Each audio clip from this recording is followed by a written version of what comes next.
Salut, c'est JL Kago. Comme vous pouvez le voir, les bustes élites de chez Figurama Collector viennent d'arriver. Il y a du bon et du moins bon.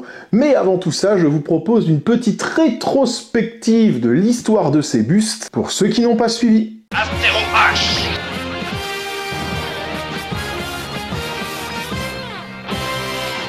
Japan Expo 2022, j'arrive sur le stand d'Issan Manga et je tombe là-dessus. Là, je vois du Goldorak. Et là, j'étais pas au courant.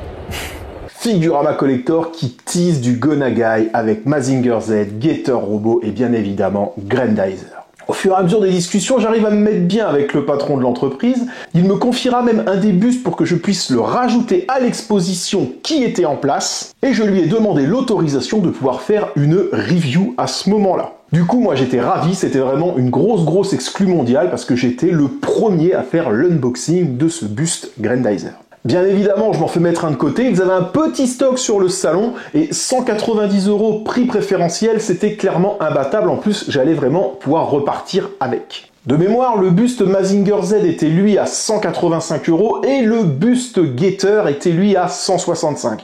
Si vous faites le calcul, ça fait 540 € pour 3 bustes en résine d'une qualité incroyable.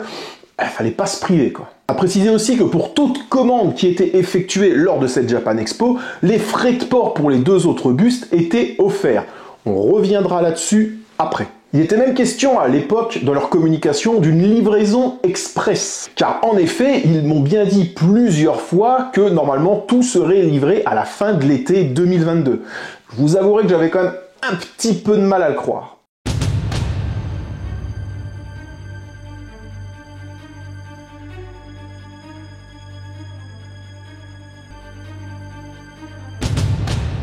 « 19 mois après, ils sont là. Et je reviens 2 secondes sur ces fameux frais de port gratuits. Lorsque j'ai reçu le mail me disant que mes 2 résines étaient prêtes à être expédiées, j'ai reçu un message me disant que je devais leur payer 40 € de frais de livraison par box. Je me suis dit, c'est quand même bizarre. Du coup, je leur ai écrit, et là, très honnêtement, le service après-vente a été top. Ils m'ont dit, oui, excusez-nous, c'est une erreur. Étant donné que vous aviez commandé à la Japan Expo, les frais sont gratuits. Donc voilà, je trouve ça très correct et très réactif de la part de l'entreprise, mais quelqu'un qui fait pas gaffe, il va payer les frais de port en fait. Donc c'est un petit bémol. Et deuxièmement, si vous voulez, payer 2 fois les frais de livraison alors qu'au final ces 2 bustes sont arrivés dans un seul colis, mais si jamais j'avais dû payer ces 80 balles, ça m'aurait fait mal au cul. Donc je pense que là-dessus, Figurama s'est un petit peu emmêlé les pinceaux. Voilà, c'était juste une petite parenthèse parce qu'au final ils sont arrivés, je n'ai rien eu à payer, mais dans la logique,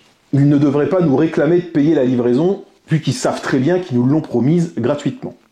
Pour ceux qui ont commandé à la Japan Expo. Alors je vous ai demandé de choisir sur les réseaux par lequel commencer et vous avez voté en masse pour le Mazinger Z. Du coup on va bien entendu commencer par le Gator.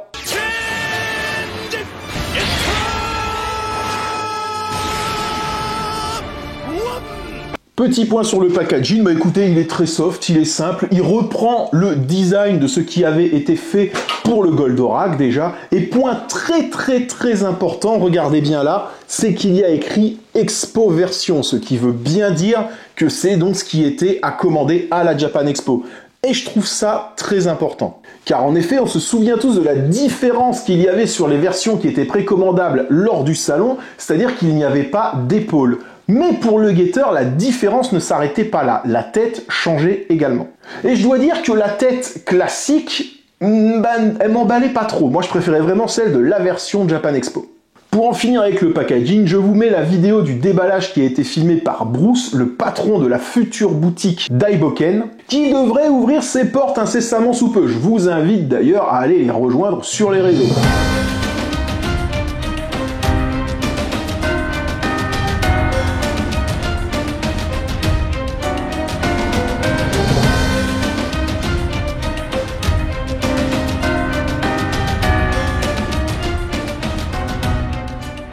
Comme vous avez pu le constater, la pièce est extrêmement bien protégée. On retrouve notamment cette petite carte qui fait office de certificat, voilà, avec une petite explication derrière, et je vais vous lire ce qu'il en retourne. Figurama Collector présente fièrement l'édition limitée Gator Robo Elite Bust. C'est la série créée par Ken Ishikawa et Go Nagai qui a introduit le concept de machine se combinant pour former un super robot. Le design de base est inspiré de la Gator Machine de couleur rouge, le Eagle One, piloté par Ryoma. La cape antigravité, la Gator Wing, à l'arrière, pourra être détachée pour permettre au buste de se combiner avec Mazinger Z Elite Bust et Grandizer Elite Bust pour former un ensemble qui est visible à 360 degrés. On reviendra là-dessus après. Voici donc notre buste détaché. Le montage est extrêmement simple, hein. Il vous suffit d'enclencher ça ici, la tête là. Wow, on va pas le faire tomber, ce serait con. Et du coup, hop, le petit cache derrière qui vient se mettre là. Et voilà, votre buste est prêt.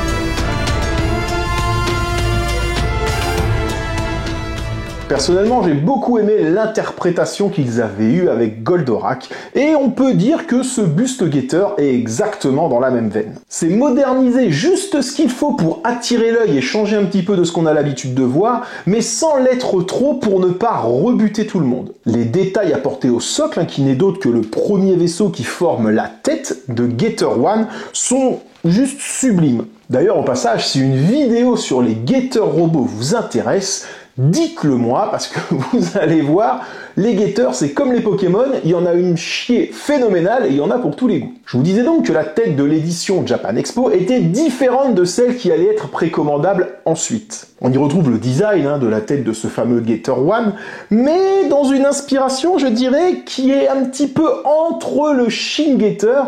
Mais dites-moi ce que vous en pensez, je trouve qu'elle ressemble surtout à la tête de la figurine de chez 3-0. Oui, à ce stade-là, je pense qu'on peut dire qu'il y a une grosse inspiration de la part de Figurama. Et attention, c'est tant mieux, parce que si jamais c'était la tête version classique qui avait été à commander, honnêtement, je l'aurais pas prise. Donc, comme je vous l'ai dit, la réalisation est impeccable. Le travail sur le weathering est vraiment phénoménal. On a vraiment l'impression que le robot, il revient du charbon, en fait. Il y a vraiment des petits, comme, pas des éclats, parce qu'on n'est pas sur une version Damaged, mais il y a vraiment des effets de peinture où on voit des fois presque la couleur de la carrosserie en dessous. Non, le travail sur la peinture est vraiment exceptionnel. Seul petit point négatif niveau de la peinture, c'est l'intérieur des yeux. On voit que c'est marqué, il y a des petits triangles, et c'est dommage qu'il n'y ait pas eu un petit trait de peinture pour surligner un petit peu ce point, comme ils l'ont fait tout simplement avec le Mazinger. Vous l'aurez compris, pour moi, c'est un très gros oui, ce buste. Car en plus de ça, la Japan Expo, bien évidemment, j'ai craqué sur le Goldorak, mais j'ai également craqué sur ce Gator robot, et je vous avouerai que si j'ai acheté le Mazinger Z, c'était juste pour le côté complétiste, pour pouvoir former ce fameux diorama à 360 degrés, parce qu'honnêtement, le Mazinger Z ne me plaisait pas plus que ça. Puis bon, faut dire aussi que le prix aidait. Avant de vous énoncer le point négatif, je vais vous préciser qu'au moment où je tourne cette vidéo, je n'ai toujours pas reçu de réponse de Figurama concernant ma demande et mes explications. Je ne doute pas qu'ils le feront, je l'ai dit, à chaque fois que j'ai eu affaire à eux, ils m'ont répondu et à chaque fois ça s'est très bien passé. Donc voilà, c'est pas la peine de crier, de commencer à crier au scandale ou autre, attendons leurs réponses, attendons leurs explications et moi de toute façon je vous tiendrai au courant sur mes réseaux de la suite de cette histoire. J'ai eu des explications, je vous explique ça après. Pour le point négatif, je vais vous mettre 2 photos et je vais vous laisser 10 secondes afin de voir si vous allez trouver ce que c'est. Et si vous trouvez, mettez-le moi en commentaire.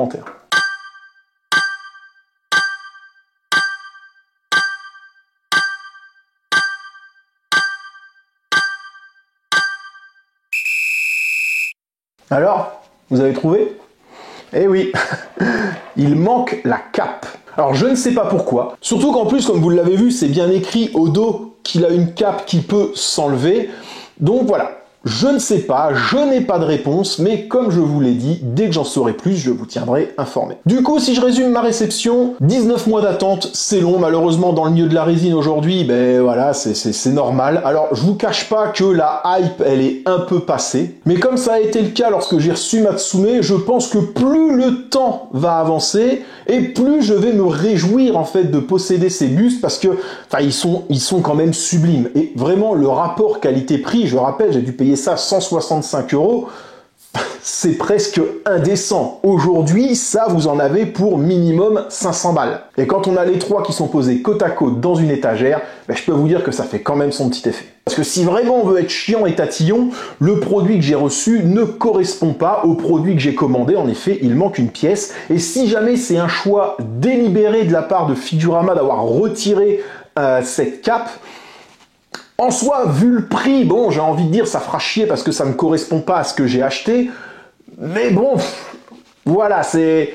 Mais ce qui est sûr, c'est que j'aurais aimé être averti d'un tel changement en amont afin de pouvoir décider si oui ou non je gardais la pièce. Et vous allez voir, sur le Z, on a le même souci avec un autre en plus. Alors j'ai eu la réponse de Figurama Collector. Alors, pas moi directement, mais un de mes abonnés qui a eu exactement la même réflexion que moi lorsqu'il a reçu ses pièces et qui du coup leur a envoyé un email pour demander pourquoi il manquait des pièces et pourquoi des choses avaient changé. J'imagine que j'aurai exactement la même réponse que lui, donc je vais tout simplement vous lire la réponse qu'il a reçue et ensuite on en parlera. Cher Laurent, le prénom de mon abonné. Merci d'avoir contacté le support des collectionneurs Figurama. Alors oui, c'est une traduction par internet, donc il y a peut-être des tournures de phrases qui sont bizarres. Nous espérons que ce message vous trouvera bien. Aujourd'hui, nous souhaitons aborder un sujet important concernant les récentes sorties de nos statues Super Robots. Nous comprenons que vous ayez exprimé vos inquiétudes et votre déception face au nouveau design des statues Super Robots que vous avez reçus. Nous souhaitons sincèrement nous excuser pour toute frustration ou confusion que cela a pu causer. Nous voulons vous assurer que le design que vous avez reçu est la version finale approuvée par les concédants de la licence du spectacle, donc les ayants droit. Nous reconnaissons qu'il y a peut-être eu un manque de communication de notre part concernant ces modifications de conception et nous nous en excusons profondément. Nous comprenons que vous vous attendiez peut-être à une conception différente basée sur les aperçus et prototypes initiaux. Cependant, en raison d'accords de licence et d'autres facteurs, des ajustements ont dû être apportés pour garantir que le produit final correspondait à toutes les exigences nécessaires. Nous apprécions vraiment vos commentaires et souhaitons vous remercier de faire partie de la communauté Figurama Collector. Votre satisfaction est notre priorité absolue. Nous nous engageons à améliorer continuellement notre communication, notre transparence à l'avenir. Encore une fois, nous nous excusons pour tout inconvénient et vous remercions de votre compréhension. Si vous avez d'autres questions ou préoccupations, n'hésitez pas à contacter notre équipe service client, n'hésitez pas à nous contacter si vous avez des demandes ou des renseignements. Voilà, donc pour faire simple, j'imagine que j'aurai exactement la même réponse. Du coup, je suis déçu. Et même si je le répète, même avec les pièces manquantes, au prix salon, ça reste une super affaire vu la qualité. Mais je trouve ça vraiment anormal de ne pas avoir prévenu les clients. On n'est clairement pas sur un changement de ton de couleur ou autre. Certes, le Breastfire, c'est plus du tout le même au niveau du design, mais il manque quand même un élément sur chaque résine, et pas n'importe quel élément, c'est quand même un des éléments qui lui donnait le plus de prestance. L'abonné qui m'a envoyé ce message m'a tout de suite dit, à mon avis, c'est juste pour un coût financier, en fait. Je pense que les ayants droit, ils en avaient rien à taper qu'il y ait une cape ou pas. C'est vraiment juste pour l'aspect financier, étant donné que ces résines étaient vraiment vendues pas cher, je pense qu'ils ont carrément sabré les coûts. Après ça reste mon avis. Là où c'est en revanche un petit peu plus bizarre, c'est pourquoi ne pas avoir changé la présentation sur les cartons. Pourquoi avoir laissé le message disant que le scrander et la cape pouvaient s'enlever pour former le diorama 360.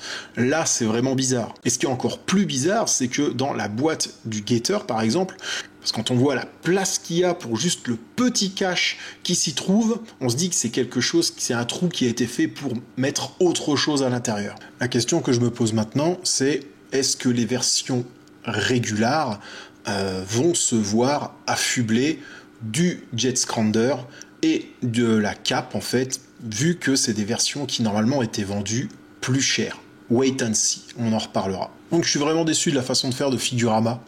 C'est à peine entendable l'argument du désolé, on aurait dû communiquer. Non, vous avez juste eu peur qu'il y ait une vague de désistement suite à ces changements, et c'est pour ça que vous ne l'avez pas fait. Vous n'êtes pas désolé, vous saviez très bien ce que vous étiez en train de faire. Enfin bref, vous l'aurez compris, je suis déçu. Et même encore, j'ai envie de dire, malgré ça, même avec les pièces manquantes, ce sont des pièces qui sont superbes, et malgré tout, pour le prix que moi j'ai payé, j'en ai pour mon argent. C'est juste que j'ai pas reçu ce que j'ai commandé, pas dans la globalité. Et ça fait chier. J'ai un autre coup de gueule à passer, du coup, qui va de pair avec celui-là. Et je pense que je vais parler au nom des influenceurs en général, des petits influenceurs, hein, et des passionnés, pas des marchands de panier comme le sont certains. Quand j'ai rencontré le patron de Figurama à la Japan Expo, honnêtement, comme je l'ai dit, le contact s'est super bien passé. Il m'a dit qu'il me remercierait pour les vidéos que j'ai fait, les vidéos que j'allais faire. Celle-là en faisait normalement partie, en me faisant travailler sur le projet d'une résine Mazinger Z qu'ils avaient. J'ai vu des images du sculpte, j'ai commencé à leur donner mon avis dessus, et en termes de paiement, pour tout ce que je devais faire, je devais normalement recevoir une de ces résines, le Mazinger, lorsqu'il aurait été fait pour la présenter, et ensuite je l'aurais gardé. C'était, on va dire, les termes du contrat oral qu'on a eu. Aujourd'hui, suite à ça, même si jamais il me le proposait, je suis pas sûr d'accepter le marché. Car avec ce genre de pratique, je me sens lésé, et à la fois en termes d'acheteur, parce que j'ai payé mes 3 résines, mais aussi en termes professionnel, j'ai envie de dire. J'ai fait beaucoup de pubs pour ces bustes, et certains d'entre vous ont peut-être même pris la décision d'en acheter un après avoir vu une de mes vidéos. Et en fait, ce qui me fait chier, c'est que cette personne va se retrouver, entre guillemets, niquée, en partie par ma faute. Et ça me plaît pas. Je trouve ça dégueulasse que des grosses entreprises profitent de petits influenceurs comme moi pour leur faire de la pub tout en leur promettant monts et merveilles. Et surtout en ne respectant pas leurs paroles, ce qui nous fait tout simplement passer pour des cons et des menteurs. Donc message à toutes les entreprises, hein. Merci de vous respecter en termes de travail, de respecter vos clients et de respecter les personnes avec qui vous collaborez, aussi petites soient-elles. Alors vous allez me dire, si j'avais été dégoûté, pourquoi tu présentes quand même les pièces ? Tout simplement, déjà parce que malgré tout ça, je le dis, les pièces sont quand même cool. Malgré tout ça, je trouve que vu le tarif que moi j'ai payé, je veux dire, le rapport qualité-prix est quand même là, même si j'ai quand même l'impression de m'être fait niquer. Attention, je prends pas leur défense. Et aussi, certains de mes abonnés attendaient ces vidéos. Je vous rappelle qu'il y a 9 cadeaux à gagner dans ma vidéo pour les 4000 abonnés. Et vous avez encore largement le temps de participer. Le lien vers la vidéo est dans la description. Je pense avoir fait le tour de la figurine. La vidéo sur le Mazinger Z arrivera prochainement. En attendant, vous le savez, mon boulot c'est de vous faire des vidéos. Le vôtre c'est de les faire vivre et de les partager. Alors vous savez ce que vous avez à faire. Sur ce, je vous dis à la prochaine. Et en attendant, n'oubliez pas, plus d'abonnés, c'est plus d'impact.